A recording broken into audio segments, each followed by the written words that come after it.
Muy buenas noches, amigos y amigas de Claramente Claros. Comenzamos.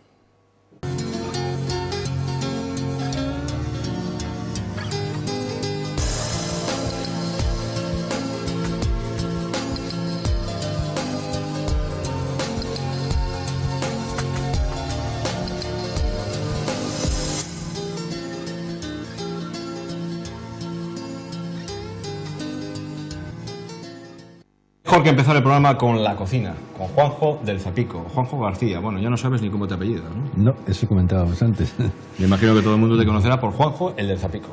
El Zapico. Zapico también es un apellido. Cofradía Gastronómica, el Zapico. Bien, pues veo que nos traes aquí unas cuantas cosas. Coméntanos un poco, ¿qué es lo que vas a hacer? Vamos a hablar, como siempre, de recetas sencillas, que así es la cocina de Cantabria. Yo a esta receta la tengo muchísimo cariño porque la encontré hace muchísimos años en un pueblo, en Aes. ¿En la Aes? Aes. Puentapiés, con Aes. No tenía nombre, es algo que hacían allí en el pueblo, se hacía en un bar, luego se hacía también en Vargas, se hacía... Entonces nosotros en la cofradía le dimos un nombre, porque había que llamarla de otra forma, le llamamos huevos campesinos de Aes. Son unos huevos, podemos llamar al plato o a la sartén, con los ingredientes que hay siempre en Cantabria: cebolla, jamón, si quieres algo de lo que había entonces de la matanza, chorizo, perejil, sal, aceite. Lo que pueden ir encontrando por, lo que se encuentra por casa, y huevos del corral. Hemos pochado lentamente, muy lentamente la cebolla, que ves que está pilpileando. Pilpileando es cuando se hace ese burbujita, eso da el nombre al bacalao del pilpile en el País Vasco. Pilpilear. Vamos a echarle un poco de guindilla. No lo hemos hecho antes para que no manchemos, para que no pique demasiado. Las guindillas siempre sin romper, pues si acaso hay que quitarlas y pica demasiado. Bueno, pues sobre la cebolla y el aceite pilpileando. Pilpileando, me ha gustado. Vamos a echar unos huevos. Estos huevos son de gallina de casa, pero hay que tener muchísimo cuidado con ellos. Porque hay que saber lo que comen las gallinas.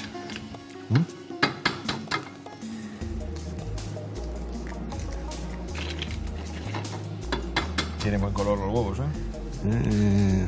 Más que nada porque son de maíz.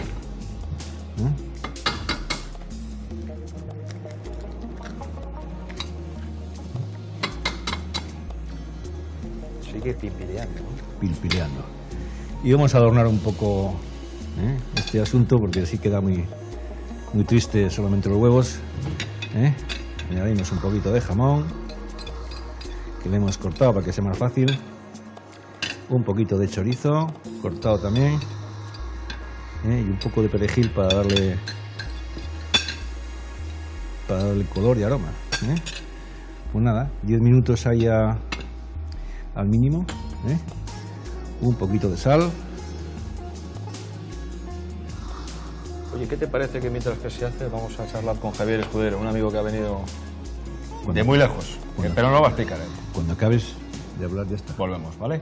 Volvemos. Venga, pues vamos a hablar con Javier Escudero. Javier Escudero es un muchacho, un joven de cántabro, que nos va a contar muchas cosas. Está en Estados Unidos, pero eso lo vas a contar tú mejor que yo. ¿Yo en dónde me pongo? ¿Aquí? ¿Estoy bien? Bien, vale, de acuerdo. Javier, cuéntanos un poquito. Tú te fuiste a Estados Unidos. Yo me fui a Estados Unidos gracias a la beca de música de la Fundación Marcelino Botín, de aquí de Santander, en la que tuve la suerte de estudiar la carrera de música clásica en Madrid, y luego el último año me dieron otra beca para ir a hacer un posgrado, donde estuve en Nueva York viviendo un año y estudiando guitarra clásica. Decíamos que tú eres cántabro. Yo soy cántabro. Exactamente. De toda la vida, de Maliaño. De Maliaño, casi nada. ¿Y cuánto llevas en Estados Unidos? Pues llevo ya 4 años. 4 años. Estuve un año en Nueva York y después, curiosamente, es una historia bastante peculiar, que cuando fui con esta beca a estudiar música clásica, yo fui a Estados Unidos porque Berkeley, la mejor universidad del mundo de música, está en Boston, que está bastante cerca. Pero Boston es una ciudad un poco aburrida. Vivo allí, es bonita, pero bueno, no tiene el salero que tiene Nueva York. Sí. Entonces escogí Nueva York porque también era uno de mis sueños y había un profesor muy bueno allí. Entonces cuando llevaba un mes allí viviendo, fui un día a tocar a Central Park, a la calle, y justo cuando estaba tocando apareció el teclista Paul Simons, que resulta que es profesor ahí de Berkeley, Y con buena suerte, pues bueno, estuvimos hablando, congeniamos muy bien y me presentó a los chairmen de allí, de la universidad, y bueno, hice las pruebas y me dieron otra beca para estudiar en la Universidad de Berkeley. Entonces me moví eso es traducción literal del inglés. Me mudé a Boston y he estado allí 3 años estudiando la carrera de ingeniería de sonido y producción y me he graduado hace 3 semanas. Es decir, muy buenas experiencias. Geniales, la verdad que geniales. Pues nosotros lo que haremos es que cogeremos las cámaras de Popular Televisión de Torrelavega y haremos cántabros por el mundo. Si no... A ver si aquí dirección se sueltan un poco y te podemos ir a hacer una visita. Pues nada, cuando quieras, nos vas a interpretar algo, ¿verdad? Les voy a tocar, sí, una cancioncita. Hace mucho que no toco, porque he estado más centrado con los botones y la ingeniería, pero bueno. Pues cuando quieras y muchísima suerte. Vamos. Venga.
Fantástico. Bien, y después de la música nos vamos otra vez con Juanjo Zapico, Juanjo García o lo que fuera menester. Vamos a ver, ¿por dónde íbamos? Los huevos están casi cuajados. Casi, Las claras cuajadas, las yemas todavía sin cuajar, y entonces lo que hacemos es estrellarlos. Ajá.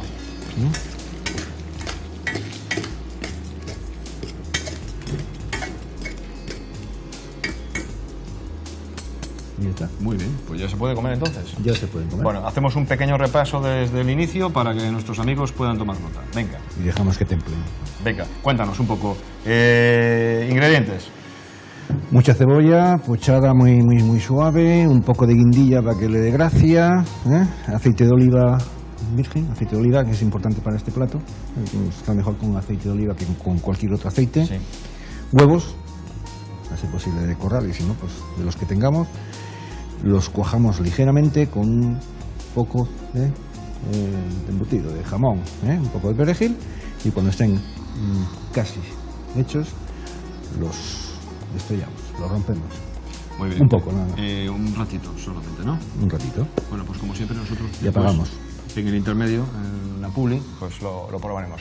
Nos vamos ahora a escuchar a la coral Voces Cántabras de Cabezón de la Sal. Nos la ha traído la alcaldesa. Después vamos a charlar un poquito con ella, pero ahora vamos a ver cómo interpreta una magnífica canción. Vamos con ellos.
Bien, nos vamos a la public, que nadie se mueva.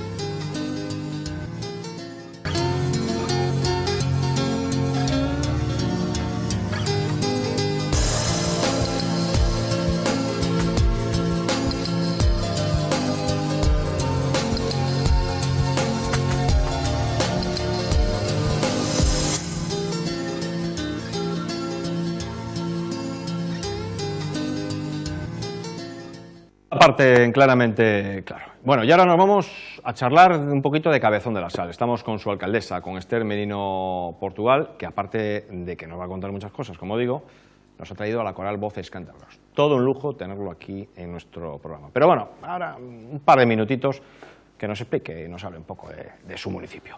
Esther, muy buenas noches. Hola, buenas noches. ¿Qué tal por la Villa de la Sal? Bueno, pues bien, con ánimo y bueno, pues llegando ya, como nosotros decimos, a un ecuador de una legislatura que está resultando bastante ardua y dura.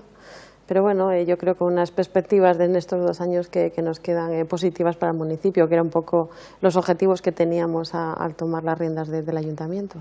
Cuando comienzas esta legislatura, hace 2 años, más o menos 2 años, 2 años, sí. ¿No te dieron ganas de salir corriendo? Bueno, la verdad es que yo creo que todo el equipo estábamos preparados para encontrarnos algo parecido, ¿no? Realmente cuando llegas y te pones al día, ves que es lo que presuponías pues está un poquito peor, pero bueno, yo creo que lo que se necesita es, como te digo, tener confianza, sobre todo en ver las posibilidades que tiene el municipio, creer en ellas y en creerte que somos capaces de poner a Cabezón de la Sal donde tiene que ser, y sobre todo algo que era primordial para nosotros, el saneamiento de nuestras cuentas, porque quizás era uno de los ayuntamientos pues más acuciados por la situación económica. Vamos a ver. Para los amigos que nos estén viendo, es complicado explicarles al ciudadano cuando hay que hacer recortes, cuando hay que tomar decisiones de unos grandes sacrificios, pero al final merece la pena. Merece la pena porque lo que hemos logrado quizás es, no con excesivos sacrificios, también tenemos que decirlo, ¿no? Pero sí que es verdad que hemos logrado algo que es esencial para los ayuntamientos, es mantener los servicios básicos. Es decir, nosotros hubiésemos llegado a un momento de no tomar ciertas medidas, pues nuestros centros educativos no hubiesen tenido calefacción, no hubiesen tenido luz, el alumbrado público se los hubiese cortado, entre otras cosas, y yo creo que bueno, pues llegar a esa situación, el mantenimiento, la limpieza.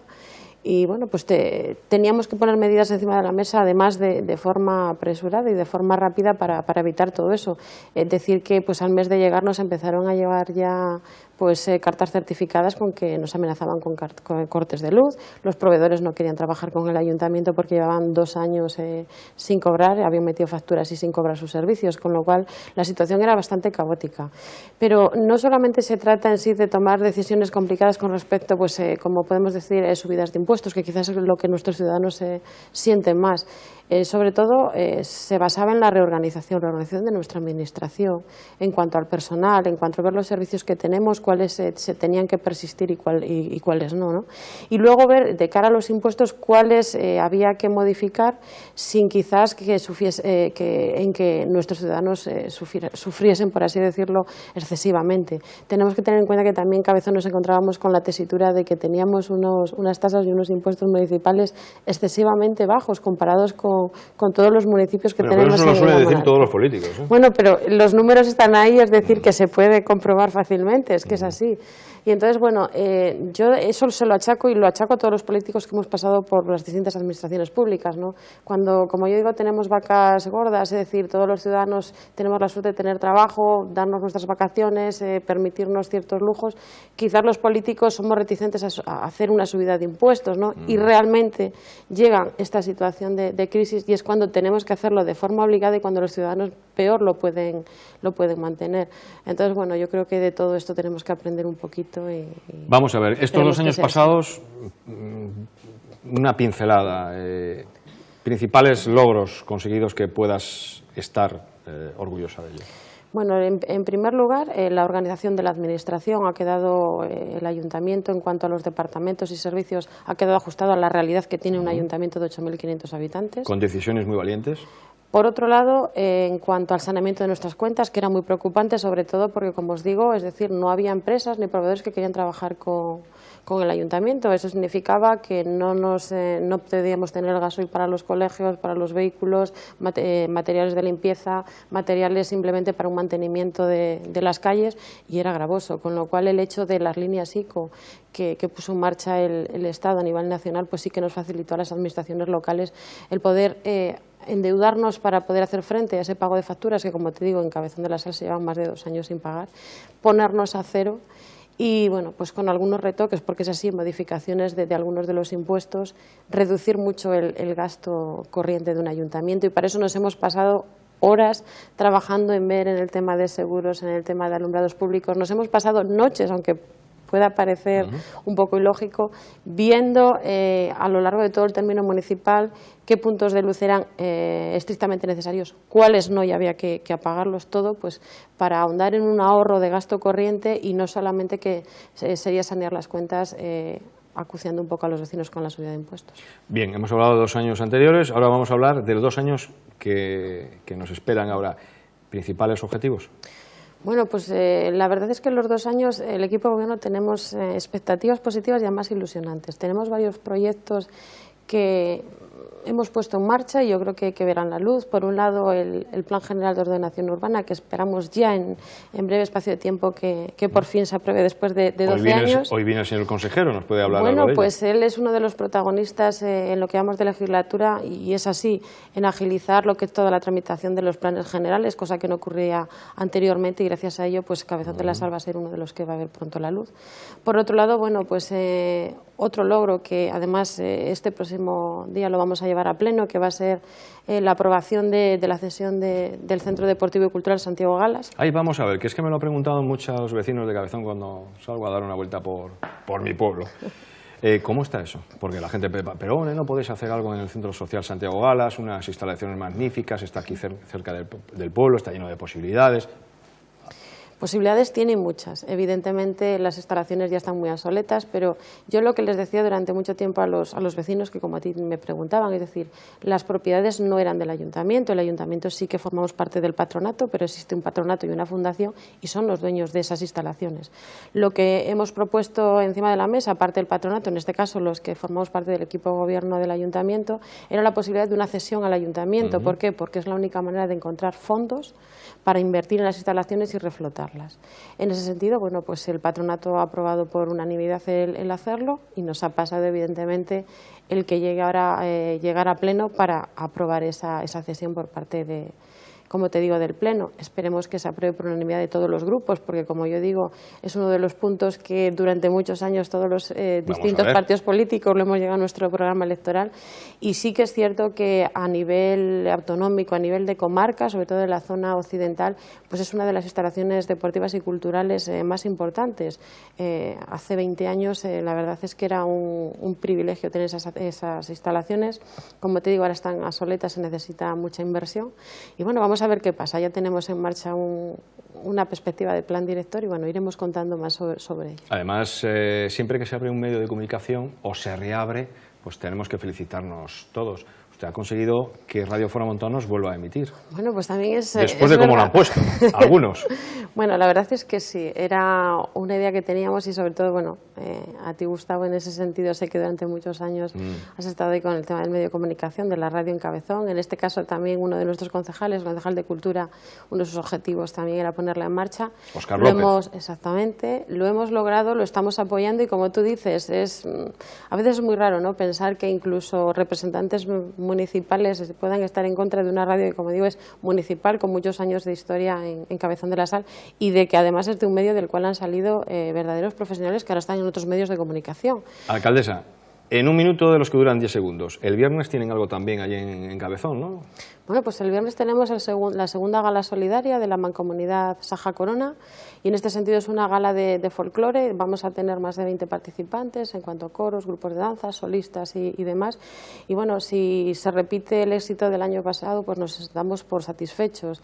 Este tipo de gala, como os podéis imaginar, pues es una manera de recaudar fondos económicos para poder hacer frente pues a las necesidades que tienen muchas de las familias, no solo de nuestro municipio, sino de los otros 4 que forman parte de la Mancomunidad Saja Corona. Muy bien, y después de todo esto vamos a oír a la Coral Voces Cántabras, ¿no? Me imagino que muy orgullosa como alcaldesa tener... Bueno, no puede ser de otra manera, la verdad es que para nosotros la Coral Voces Cántabras es un estandarte, un icono con muchísimos años de tradición. Además está en constante evolución, tanto por sus temas como por sus voces, y como yo digo, el futuro está asegurado, ¿no? Porque poco a poco se van incorporando voces jóvenes, que es lo que se necesita en la coral.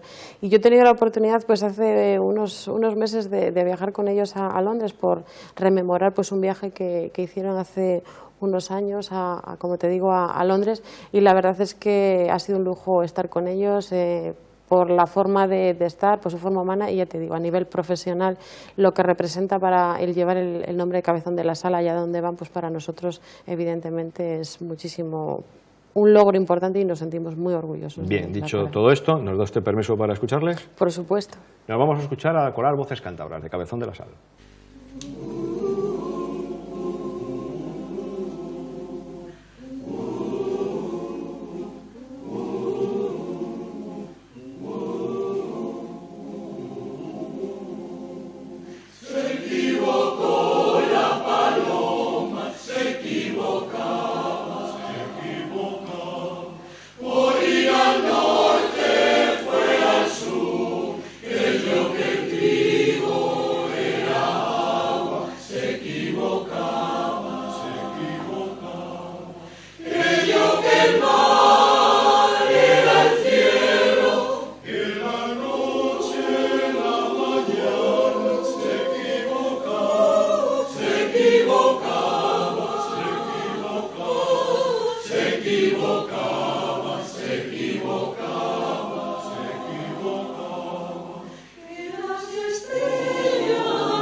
Bien, después de escuchar a la Coral Voces Cántabras de Cabezón de la Sal, todo un lujo tenerlo hoy aquí en el programa, en Claramente Claro. Nos vamos con la entrevista, una entrevista como siempre interesante, entrevistas de las que gustan tener en nuestro programa. Un honor también tener al consejero de Medio Ambiente, Ordenación del Territorio y Urbanismo del Gobierno de Cantabria, Francisco Javier Fernández González. ¿No es así? Así es. Después de todo esto, y aparte de todo esto que hemos comentado, ¿quién es el consejero del Gobierno de Cantabria? Vamos, ¿quién es Francisco Javier Fernández González? Bueno, pues yo soy una persona que ya tiene la suerte de vivir en Cantabria desde hace 14 años, aunque soy asturiano de nacimiento. Llegamos aquí pues con 2 niñas y ya tenemos una tercera cántabra y estamos encantados de vivir en esta región, que nos acogió extraordinariamente, y yo tengo la enorme fortuna de formar parte del gobierno de Ignacio Diego.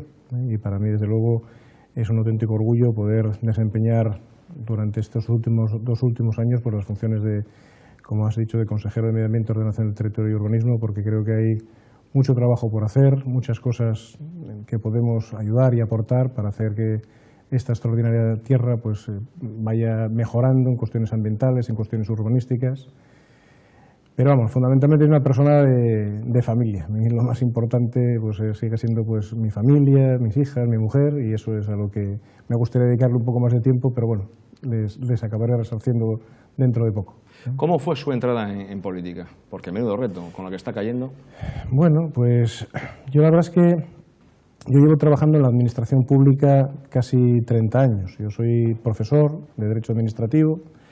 Ahí estuve en la Universidad de Oviedo pues casi 15 años.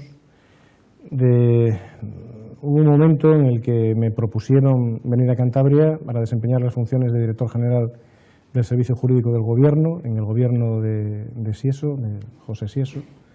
Y la verdad es que a partir de ese momento siempre tuve una gran vinculación con no con cargos políticos, pero sí con la actividad política, porque después de estos 4 años como director general del Servicio Jurídico, pues también estuve 8 años en el Ayuntamiento de Santander como director jurídico municipal, como director jurídico del Ayuntamiento, y luego realicé labores de abogado, y siempre el despacho que impulsamos desde hace eso, casi ya una década, pues siempre estuvo muy vinculado a temas relacionados con la administración. Nuestros principales clientes eran administraciones públicas y siempre tuvimos una relación muy especial y muy particular con el Grupo Popular, con el Partido Popular.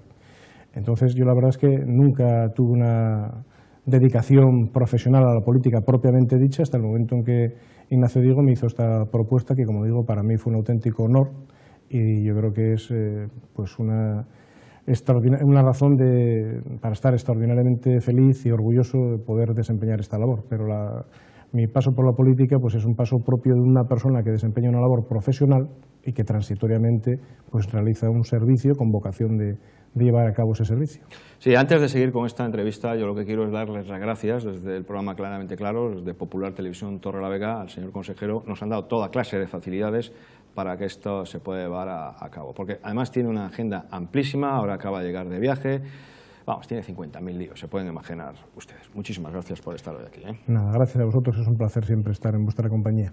Vamos a ver, entramos ya más en materia. Ley de costas, porque mucha gente puede haberlo escuchado muchas veces y pueden pensar, o se pueden preguntar, ¿qué es eso?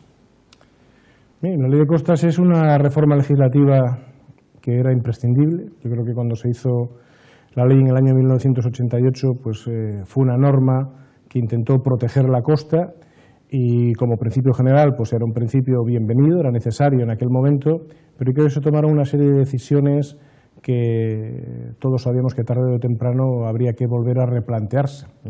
Sobre todo la Ley de Costas, con ese intento, repito, positivo de intentar proteger la costa, pues transformó muchas situaciones de propiedades o de concesiones a perpetuidad, las transformó en concesiones temporales a 30 años. Claro, es cuando te transforman un derecho de propiedad, es decir, cuando tú tienes el todo y te lo cambian por una parte, por una concesión durante 30 años, poder usar durante 30 años algo de lo que a veces durante generaciones habían sido propietarios, pues es una cuestión que planteó su polémica en su momento. La sentencia del Tribunal Constitucional en su momento señaló que era una ley constitucional, pero que quedaba abierta la cuestión de cómo indemnizar a todas esas empresas y a todas esas familias que se habían transformado esos derechos que tenían en algo distinto y desde luego de menor valor que lo que tenían en un principio, y que cuando se acercó el plazo fatídico de los 30 años, cuando se iba acercando el 2018, pues esta cuestión ya se planteó con toda su crudeza y se vio que ese cambio de concesiones a perpetuidad o de derechos de propiedad por una concesión a 30 años había sido manifiestamente insuficiente. Y por tanto ahora la Ley de Costas hizo algo que era imprescindible, y es replantearse esa cuestión, ampliar las concesiones por un plazo de 75 años, con lo cual yo creo que ya desaparece hasta el elemento generacional. Ya pasados 75 años yo creo que ya no va a quedar ningún titular de las antiguas concesiones ni ningún titular de los antiguos derechos de propiedad, y además todos van a afrontar con una visión más a largo plazo cuál es su nueva situación jurídica, y por tanto yo creo que ya dentro de cuando finalicen las nuevas concesiones la cuestión ya va a poder resolverse de una manera bien distinta. Por tanto, la reforma de la Ley de Costas era algo absolutamente imprescindible. Además de eso, pues la Ley de Costas tenía necesidad de adoptarse medidas concretas para ir resolviendo problemas concretos. Un problema que habíamos visto en la costa es que muchas veces se llevaban a cabo actuaciones ilegales que luego se consolidaban y luego era muy difícil volver a resolver esos temas. Ahora la Ley de Costas plantea soluciones preventivas, la posibilidad de paralizar actuaciones, lo que llaman en la Ley de Costas la cláusula antialgarrobico, es decir, que no se perpetúen, que no se hagan viables ni posibles actuaciones que claramente atendan contra la costa y que se puedan paralizar en un momento inicial. La Ley de Costas, por tanto, yo creo que es una ley necesaria que, frente a lo que muchas veces se fue opinando y diciendo, es una ley que protege de forma muy importante la costa, no la protege menos que la ley del año 1988. Yo creo que se han dicho muchas cosas sobre la Ley de Costas que no responden exactamente a la realidad. Los mecanismos de protección de la Ley de Costas tienen la misma fuerza o más en ocasiones que la legislación incluso anterior, y desde luego es una ley en la que en Cantabria hemos podido dar solución a muchos problemas que teníamos. Todos conocemos el colectivo de los afectados por la Ley de Costas, los problemas que se planteaban en el polígono de Rao, todas esas empresas que estaban abocadas a una situación de una enorme inestabilidad y de una enorme precariedad que les resultaba casi imposible alcanzar nuevas financiaciones para desarrollar un proyecto que terminaba teóricamente en el año 2018. Todo esto se ha resuelto de una forma satisfactoria, sin menoscabar la necesaria protección de nuestra costa, que es la finalidad de la ley, y en Cantabria también pudimos hacer algunas contribuciones muy concretas. Por ejemplo, conseguimos introducir una disposición adicional que resuelve, al menos en parte, el problema de Vuelta Ostrera. Vuelta Ostrera, en una disposición adicional, la 9ª de la Ley de Costas, se reconoce y se mantiene el funcionamiento temporal de esta instalación. Yo creo que en Cantabria era muy difícil explicar que una instalación que se puede considerar que desde el punto de vista medioambiental es ejemplar, que presta un servicio absolutamente imprescindible para la calidad ambiental de la ría de San Martín, sin embargo tuviese que ser demolida en un calendario muy breve. Prácticamente se iba ejecutando los acuerdos a los que se llegó ante el Tribunal Supremo y habría que ir pensando en ir demoliendo Vuelta Ostrera para construir una nueva instalación. Sin embargo, ahora se garantiza su funcionamiento temporal hasta que cambien las circunstancias económicas y hasta que esta instalación de alguna manera se amortice. Es decir, esa instalación cuya cambio o sustitución por una nueva, pues podríamos estar hablando en el total de la operación de un gasto de 100 millones de euros, hoy sería absolutamente inexplicable e inasumible. Y hoy Vuelta Ostrera ha vuelto a estar dentro de la legalidad. Antes de la Ley de Costas se encontraba en una situación de ilegalidad y hoy tiene un acomodo legal dentro de esa disposición adicional 9ª de la Ley de Costas. Por tanto, yo creo que la reforma de la Ley de Costas, que va a ser un instrumento muy útil para la protección de la costa, pues va a ser, yo creo que es una muy buena noticia su reciente publicación en el Boletín Oficial del Estado. Gracias a esa Ley de Costas, muchísimos ciudadanos y sobre todo empresarios pueden respirar y dormir más tranquilos. Efectivamente, pertenecían a ese colectivo que le comentaba que era un poco la piedra angular de la reforma.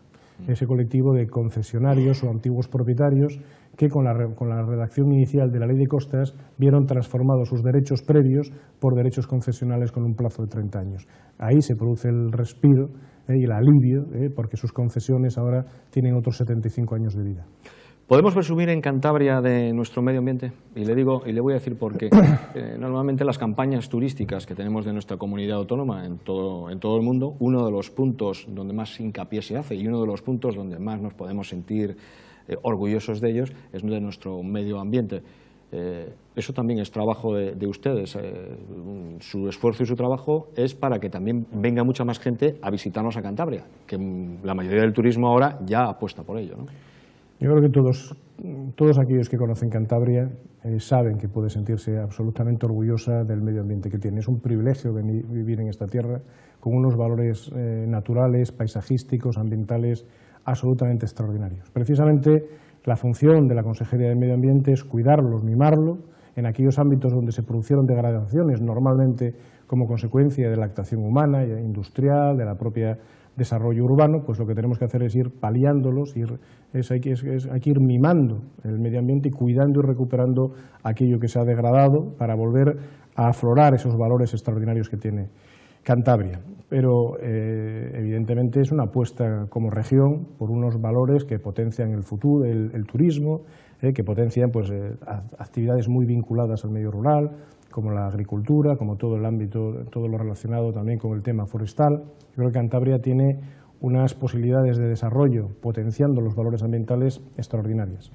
Además, nosotros que trabajamos en un gobierno pues, muy unido y muy coherente, pues potenciamos desde distintas perspectivas lo mismo. La Consejería de Medio Ambiente, pues junto con la Consejería de Desarrollo Rural y Ganadería y la Consejería también de Industria e Innovación, pues todos trabajamos en la línea de que esos valores absolutamente extraordinarios que tiene nuestra región se puedan potenciar y que Cantabria tenga un desarrollo muy importante y desde luego un futuro esperanzador gracias a la correcta utilización también de esos valores.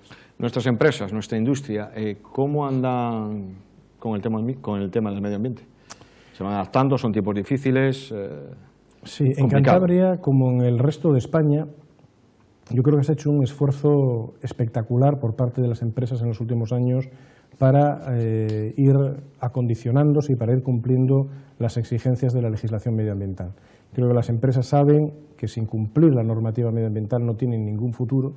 Las empresas hoy tienen que ver en el respeto del medio ambiente no un enemigo, no un peligro, sino un activo para hacerlas cada vez más competitivas, para ir aportando valor añadido a sus productos y han hecho un enorme esfuerzo en ese sentido.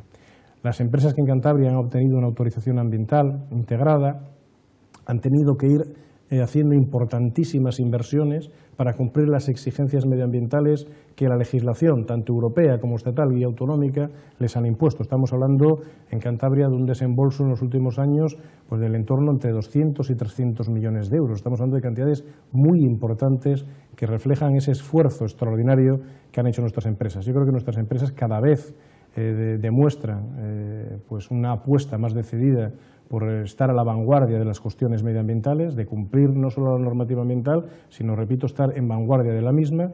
Han hecho un esfuerzo muy importante. Desde las administraciones tenemos que ayudarlas a llevar a cabo esa reconversión medioambiental que se les ha exigido en toda Europa, en toda España y en todo Cantabria, y desde luego vamos a estar a su lado para apoyarlas en esta tarea. Desde luego tenemos que también hacer la labor de tutores y de exigir que eso se vaya cumpliendo, pero luego también tenemos que estar a su lado buscando los mecanismos de apoyo para que pueda cumplirse las exigencias medioambientales que hoy son ineludibles en cualquier proceso productivo. Vamos a ver, señor consejero. Yo que no entiendo mucho de política, tema de fracking. ¿Cómo es? Me lo pregunto muchas veces. ¿Cómo es que en el 2011 el anterior equipo de gobierno PSOE, PRC-PSOE, aprueban lo del fracking y ahora les ponen a ustedes casi a parir por el tema del fracking cuando ustedes están haciendo unas gestiones para evitar precisamente eso? Es que mucha gente no lo entendemos. Yo creo que los hechos es la mejor muestra y la mejor forma de explicar las cosas, y yo creo que por sus obras nos irán conociendo. Yo creo que este gobierno ha hecho una apuesta inequívoca. Ha utilizado, para oponerse a la utilización de la técnica del fracking en Cantabria, el instrumento normativo más importante del que puede dotarse una administración, de la que puede dotarse, en este caso, una comunidad autónoma, que es una ley. La ley expresa la voluntad popular y la voluntad popular, creemos, de los cántabros, mayoritaria, muy claramente mayoritaria, es en contra de la utilización de esta técnica mientras no se despejen las incógnitas que la misma puede llevar aparejadas, sobre todo pues, vinculadas a cuestiones, las posibles afecciones de nuestros acuíferos subterráneos, afecciones medioambientales y paisajísticas, etcétera. Bien, la apuesta del gobierno fue inequívoca. Perdona que le interrumpa, porque la utilización del fracking fue, para poder ser llevado a cabo, fue aprobada en el 2011 por el anterior gobierno, ¿no? El anterior gobierno lo que autorizó fueron permisos de investigación en los cuales se podía expresamente utilizar la técnica del fracking. La técnica del fracking estaba permitida expresamente por el gobierno anterior. Se nos decía que no había otra alternativa. Nosotros tampoco compartimos ese argumento. Cantabria, ya antes de la ley del fracking, tiene una normativa muy restrictiva con las actividades mineras. Solamente se pueden desarrollar actividades mineras en aquellos suelos rústicos de especial protección minera. y donde se concedió por el anterior gobierno permisos para hacer fracking, no son suelos de especial protección minera. O sea, yo creo que incluso en la legislatura anterior pudo haberse paralizado este tipo de actividad. Pero no tratamos de mirar atrás. Nosotros tenemos competencias en materia de ordenación del territorio y urbanismo, tenemos competencias para decidir qué usos queremos darle al suelo, y utilizando esas competencias hemos lanzado un mensaje inequívoco. En Cantabria está prohibida la utilización de esta técnica. ¿En qué consiste el programa Provoca? Es que un amigo que nos suele ver me dice, oye, no se te olvide hacer esta pregunta. El programa Provoca son las siglas de un programa de voluntariado ambiental de Cantabria. Hoy es más amplio porque no solo se refiere a cuestiones de voluntariado, sino a cuestiones también de educación ambiental.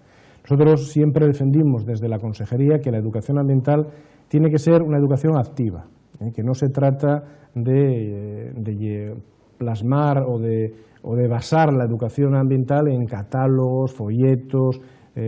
No, yo creo que tiene que ser mucho más viva, mucho más real, mucho más activa, participativa, llevando a la gente, al ciudadano, al campo, a que vea y conozca esos extraordinarios valores ambientales de los que hablábamos un momento, al que vea también los problemas ambientales que tiene nuestra región y que también con su esfuerzo, con el conocimiento, con la concienciación, con la sensibilización ambiental, vaya paliándolos después de haberlos conocido previamente. Entonces hicimos un programa donde se conjuga la educación ambiental con la figura del voluntariado ambiental. Y fue un programa que diseñamos para que fuese un programa de puertas abiertas, donde tuviesen cabida todos aquellos que tienen algo que aportar y tienen algo que decir y quieren hacer algo en la defensa del medio ambiente. Y gracias a eso se han incorporado pues, más de una docena de asociaciones ecologistas, y las reuniones para diseñar el programa y para plasmar las actuaciones del año las hacemos entre todos, las diseñamos entre todos, las hablamos entre todos. Es un programa en el que todos tienen sitio y a todos tienen voz y todos pueden opinar y participar. Por eso yo creo que de ahí yo creo que viene el éxito que está teniendo este programa, porque cada asociación que participa, que son los auténticos protagonistas y los impulsores del programa, plasma sus peculiaridades, su singularidad, tiene libertad para hacer aquello que sabe, que tiene una enorme experiencia, porque nosotros vimos que se estaban haciendo cosas extraordinarias en materia de recuperación ambiental por muchas asociaciones, muchos ayuntamientos. Lo que queríamos era subir un peldaño más y hacerlo con la perspectiva regional, plantearnos que juntos lo podemos hacer más y mejor. Y yo creo que lo estamos consiguiendo. El número de voluntarios que se están incorporando a esas actividades va creciendo exponencialmente. El año 2012 fueron 200 y algo, ahora lo que llevamos en este primer semestre ya son, yo creo que bastante más de 1000, y las cosas que se pueden hacer con tanta gente, pues cada vez son más y más útiles. Bueno, vamos avanzando ya con el programa. Antes de dar paso ya al público que va a intervenir con algún tipo de pregunta, quisiera hacerle otra. ¿Cómo vamos con el tema de los derribos? Pues yo creo que estamos en un momento esperanzador. Nosotros desde el primer momento planteamos que la solución a este problema pasaba necesariamente por modificar planes urbanísticos y otorgar nuevas licencias cuando fuese posible. Nosotros creíamos que hay que analizar cada uno de los supuestos y vimos que había supuestos que se podían legalizar con normalidad, pero para legalizarlos había primero que aprobar nuevos planes y luego otorgar nuevas licencias. Y había otros supuestos que no se van a poder legalizar, que no tienen encaje el ordenamiento y que entonces habrá que llevar a cabo la demolición, garantizando en todo caso una previa indemnización. Ese plan que aprobamos en los primeros meses de la legislatura, llevamos año y medio ejecutándolo. Todos sabemos que los planes urbanísticos en esta región pues, parece que se enquistan y que son difíciles y que cuesta sacarlos adelante. Dígaselo usted a los alcaldes. Se está cambiando, yo creo que llevamos año y medio diciéndoselo y ahora empiezan a creerse que es posible, porque en esta legislatura ya vamos a aprobar casi 6 planes en 2 años, cosa que ha cambiado por completo lo ocurrido en legislaturas anteriores. Pero este año y medio que dedicamos a avanzar en los planes urbanísticos, pensamos que este trabajo podíamos desarrollarlo durante 1 o 2 años más, porque estaba planteada una cuestión de inconstitucionalidad que paralizaba la ejecución de las sentencias. ¿Qué ocurrió? Que a finales de abril se dicta una sentencia del Tribunal Constitucional, el Constitucional nos dice que la ley del año de abril de 2011 es inconstitucional y que hay que desarrollar y ejecutar las sentencias. Ante eso, nos pusimos a trabajar y diseñamos una institución nueva, una institución que no existe en ninguna legislación autonómica, que es una figura novedosa, que es la autorización provisional de construcciones y actuaciones preexistentes. Y significa algo tan sencillo como que si cuando se está tramitando un plan se constata que una construcción, una vivienda sobre la que hay orden de demolición, es conforme a ese plan que se está tramitando, pues se puede otorgar una autorización provisional para mantener esa construcción y ver cómo queda el plan.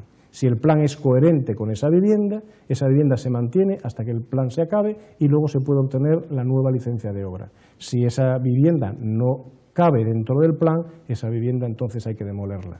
Con este sistema tan sencillo y yo creo que tan lógico y de sentido común, se pueden salvar en Cantabria más de 400 viviendas de las que forman parte del plan de ejecución de sentencias. Y es que yo creo que hoy es muy difícil explicarle a la gente que después de más de una década de órdenes de demolición, cuando viviendas que tienen ya a veces hasta cerca de 15 o 20 años una orden de demolición, justamente ahora que estamos llegando al momento final para adecuarlas a los nuevos planeamientos, que justamente ahora se vayan a demoler, carece de sinsentido. Es muy difícil decírselo a la gente y es mucho más difícil comprenderlo. Vamos a pasar al público que nos acompaña hoy. ¿Alguna pregunta que tenemos por ahí? Por ejemplo. Hola, buenas tardes. Muy buenas tardes.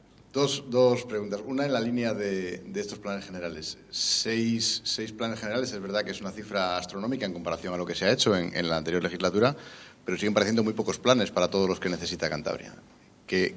¿Cómo vamos a desatascar la cruz? Por un lado. Y luego, otro lado. Modificación de la ley de costas supone una modificación de la ley que parecía intocable.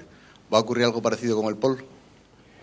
Vamos a ver, en relación con los planes, a nosotros no nos llama la atención tanto los números de planes que se ha aprobado hasta la fecha, que repito, ahora tenemos 4 aprobados y 2 que se van a aprobar en julio, son 6. Lo que nos importa es la cantidad de planes que se están moviendo y en los que se está avanzando, porque ahí estamos hablando de hasta 50 planes que se ha conseguido poner en marcha, porque yo creo que cuando llegamos la sensación que había era de que aprobar un plan, como era algo que superaba prácticamente una legislatura, no merecía la pena hacerlo. Yo creo que eso ha cambiado. Yo creo que ahora muchos alcaldes han empezado a hacer sus planeamientos esta legislatura. Yo creo que en julio vamos a aprobar un plan Arnuero que se aprueba inicialmente en diciembre de 2011 y se va a aprobar definitivamente en julio de 2013.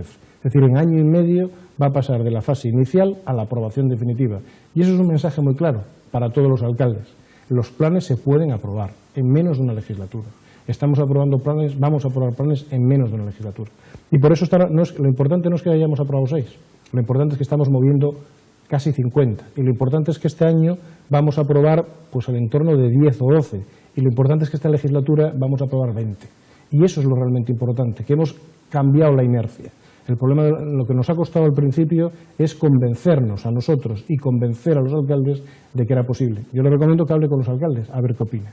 Yo creo que hoy los alcaldes de nuestra región están convencidos de que es posible aprobar los planes, están ilusionados en aprobar los planes lanzan un mensaje de esperanza para sus distintos municipios, porque el plan, lo importante no es el número de planes, es que aquí no estamos ante una convención matemática de a ver si sacamos 10, 12, 15, 20, eso no es lo importante son los proyectos que están detrás de esos planes, la cantidad de posibilidades de hacer cosas que supone un instrumento de planeamiento. Y yo creo que esa ilusión que intentamos trasladar desde la Consejería ha calado entre los ayuntamientos y ahora trabajamos codo con codo. Ahora no somos enemigos ni estamos enfrentados. Ahora tenemos un objetivo común, tirar de Cantabria. Y una forma de tirar de Cantabria es aprobar planes que van a ser beneficio seguro para los ciudadanos de Cantabria. ¿Que el POL sí es intocable? No es intocable, estamos cambiándolo ahora mismo. El POL se está modificando y dentro de muy poco se va a modificar. Va a haber una reforma del POL que va a permitir que el régimen jurídico del POL sea el mismo en el ámbito del suelo rústico que el que aprobamos para el resto de Cantabria. El POL no es un instrumento intocable, ninguna ley lo es, ni la de costas ni ninguna. Ya hemos modificado la Constitución varias veces, con lo cual yo creo que ponernos límites en ese sentido es absurdo. Vamos justito de tiempo, perdón, señor consejero, que es que hay más preguntas. Otra pregunta, por favor. Buenas tardes, consejero. 2 preguntas y en relación con Torrelavega. Plan general y soterramiento y de medio ambiente quisiera saber su opinión si va a potenciar el CIMA en Torrelavega. Vamos a ver, el Plan General de Torrelavega es un plan en el que nosotros tenemos una ilusión muy especial. Nosotros, evidentemente, cuando empezamos a seleccionar dónde deberíamos dirigir el trabajo, pensamos en los grandes ayuntamientos porque supone prestar un servicio a un gran número de ciudadanos. Lógicamente, nuestro primer esfuerzo fue Santander. Santander, pues conseguimos al final sacar adelante ese plan y con eso, pues casi 200.000 ciudadanos tienen planeamiento. Nuestra ilusión era hacer lo mismo con Torrelavega.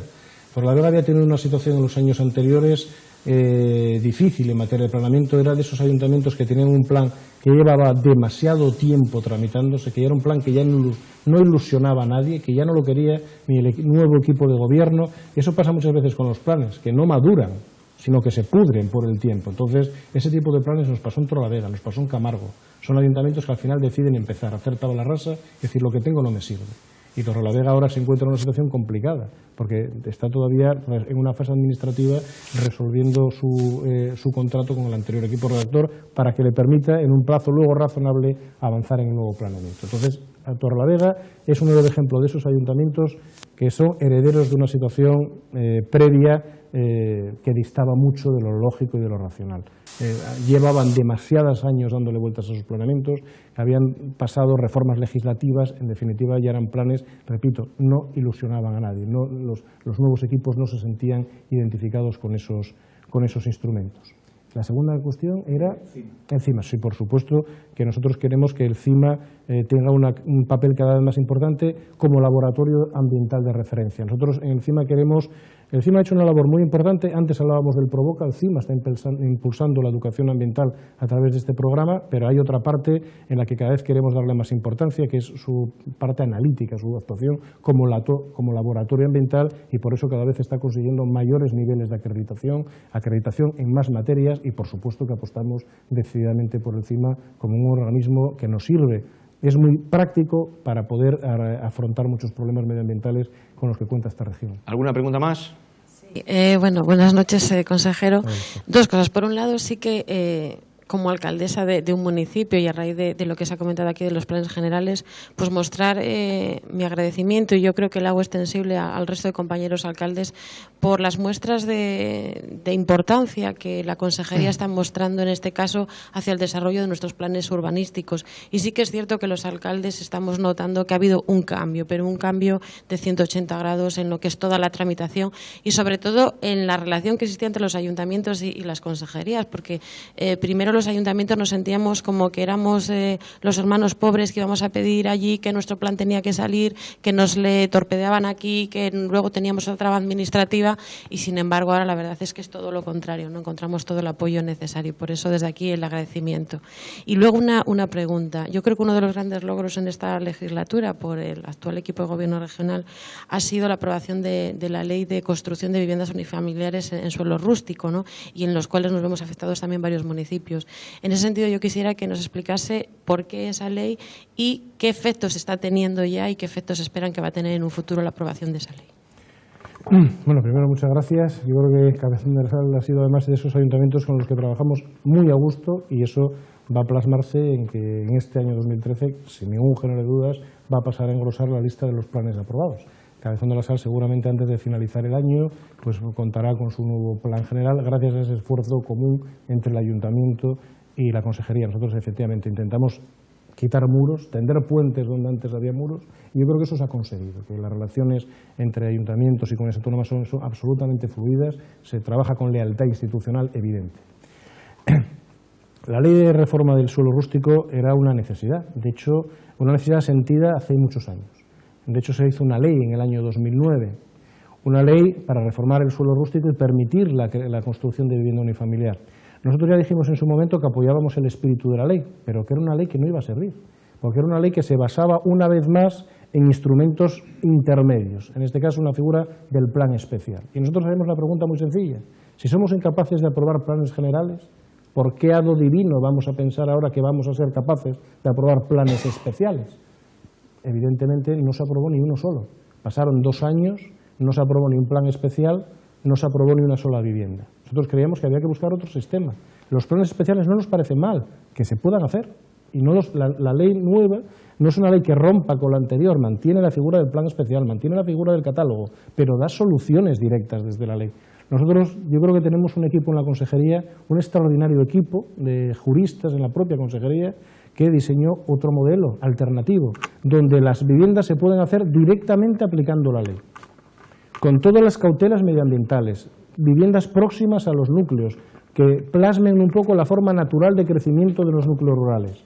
La consecuencia, que en menos de un año tenemos 60 viviendas autorizadas, otras 60 actuaciones para rehabilitar, para cambiar de uso, para convertir naves en viviendas, para convertir viviendas en instalaciones de turismo rural. En definitiva, para potenciar el mundo rural, que buena falta le hace. El mundo rural no tenemos que convertirlo en un museo, en un paisaje sin figuras.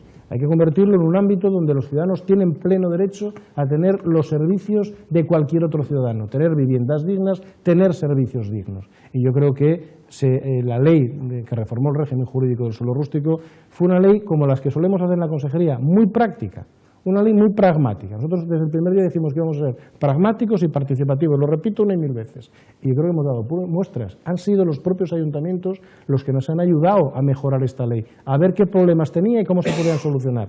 Pues una vez más, entre todos hemos hecho el mejor instrumento posible y los resultados están. Soy vecina de Alfo de Lloredo y mi pregunta es que usted avanzó, creo, que existía financiación para el saneamiento integral de Alfo de Lloredo. Mi pregunta es que si me puede decir los plazos, un poco avanzar más. Vamos, gracias. Pues sí, nosotros desde la consejería estamos intentando buscar toda la financiación externa que podemos para hacer el máximo número de obras de abastecimiento y de saneamiento. Nosotros, el plan de saneamiento integral de Alfo de Lloredo, para nosotros es una de las prioridades de la consejería y queremos desde luego abordarlo esta propia legislatura. Como usted sabe, los recortes presupuestarios estatales, que fue donde en primer lugar vamos a pedir, donde vamos a pedir es al Estado, porque creemos que hay una serie de grandes infraestructuras que el Estado nos tiene que pagar. No es que nos tenga que financiar y que le tengamos que devolver el dinero, no, es que creemos que el Estado debe pagar determinadas infraestructuras que son de interés general. Lo hicimos con la autovía del agua y lo hicimos con las grandes redes de saneamiento. Con la autovía del agua conseguimos ya que el Estado financiase el 80% de unos proyectos que suponen casi 20 millones de euros. Y eso es una realidad ya que dentro de poco se va a plasmar en convenios concretos en los que el Estado va a pagar la finalización de las obras de la autovía del agua.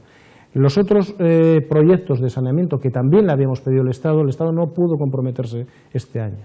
Pero sí esperamos que algunos de ellos se comprometan el año que viene, por ejemplo el subfluvial de Araredo, y desde luego el de Alfo de Lloredo, como va a haber la financiación, no la financiación, el pago del Estado para hacer la autovía del agua, pues un dinero que teníamos financiado en el BEI, que es otra fórmula que buscamos para poder afrontar estas grandes obras, ese dinero que en el BEI iba destinado a pagar la autovía del agua, es con el que esperamos financiar el plan de abastecimiento integral de Alfo de Lloredo, que sí que esperamos impulsarlo en esta legislatura, por lo menos iniciarlo para que sea una realidad ya en la próxima legislatura. Pero queremos ya que se apruebe el proyecto, que se licite el proyecto en esta legislatura y utilizaremos para ello, si no conseguimos que el Estado lo pague, sí obtendremos para ello financiación del Banco Europeo de Inversiones. Francisco Javier Fernández González, consejero de Medio Ambiente, Ordenación del Territorio y Urbanismo del Gobierno de Cantabria. Ha sido un placer, muchísimas gracias por todas las facilidades que nos han dado para que hoy estuviera aquí con nosotros en el programa. ¿Usted se ducha con agua fría o con agua caliente? Yo me ducho con agua templada y desde luego me cuesta mucho ducharme con agua fría, aunque desde luego una postura políticamente correcta. No, aquí en la consejería en ese sentido somos poco políticamente correctos, somos sinceros. Me imagino que por el ministro y las declaraciones del ministro, que me parecen acertadísimas para aquellos que sean capaces de ducharse con agua fría. A mí me costaría Dios y ayuda. Hay que ser valiente. Intentamos ser valientes en algo en lo que no me deje todas las mañanas la respiración. Ha sido un placer, muchísimas gracias y esperemos tenerle pronto por aquí. Nada, muchas gracias a vosotros. Esto ha sido todo, claramente claros. La semana que viene más y mejor. A ser buenos.